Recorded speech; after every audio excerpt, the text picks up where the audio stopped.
ជំរាបសួរពុកម៉ែបងប្អូនសូមស្វាគមន៍មកកាន់ Channel ប្រាប់ឆ្នោតយួនជារៀងរាល់ថ្ងៃនេះដែរបងមានដំរីឆ្នោតមកចែកជូនពុកម៉ែបងប្អូនទុកគ្រាន់សងសំណាងលេងដោយ free មិនគិតថ្លៃឡើយតែមុននឹងឈានដល់ការឲ្យដំរីឆ្នោតសូមទៅពុកម៉ែបងប្អូនជួយចុច like វីដេអូ subscribe ដាក់រូបកណ្ដឹង comment ខាងក្រោមវីដេអូមួយផងដើម្បីទទួលបានវីដេអូ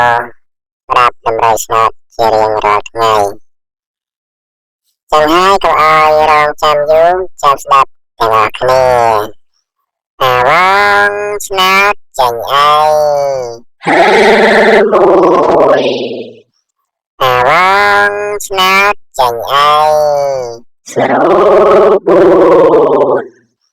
អាវងឆ្នោតចេញអី5 10កូន